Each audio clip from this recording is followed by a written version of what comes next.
பொதுவாக நம்ம ஆன்லைனில் கரண்ட் பில் பே பண்ணணும்னாலே கன்சியூமர் நம்பர்னு கேட்கும். எதுலனாலும் சரி, ஃபோன்பே, ஜிபே, பேடிஎம் எதுனாலும் கன்சியூமர் நம்பர்னு கேட்கும். அதை எப்படி கண்டுபிடிக்கிறதுங்கிறத இந்த வீடியோவில் பார்ப்போம்.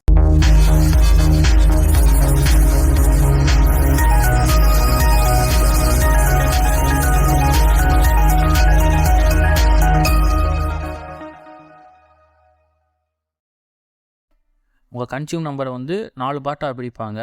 ஃபஸ்ட்டு 2 ரீஜன் கூடாகும், அடுத்து 3 டிஜிட் செக்ஷன் கூடாகும், அடுத்து 3 டிஜிட் டிஸ்ட்ரிபியூஷன் கூடாகும், அடுத்த 1 to 4 டிஜிட்டுக்குள்ளே உங்களோட இபி நம்பர், அதாவது சர்வீஸ் கனெக்ஷன் நம்பராகவும் இருக்கும்.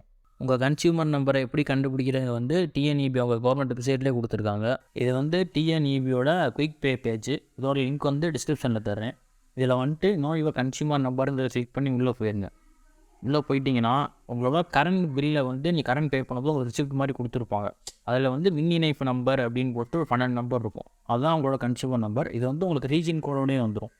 அப்படி உங்கள்கிட்ட இது இல்லாட்டி ஏதோ ஆன்லைனில் பே பண்ணியிருந்தால் உங்களுக்கு அந்த சர்வீஸ் நம்பர்னு போட்டு இது மாதிரி ரிசிப்ட் இருக்கும். இதுதான் உங்களோட கன்சியூமர் நம்பர். இதுவுமே உங்களுக்கு ரீஜன் கோடோடே வந்துடும். அப்படி உங்கள்கிட்ட எதுவும் இல்லாட்டி நம்ம வீட்டில் கரண்ட் பில் அட்டை இருக்கும்.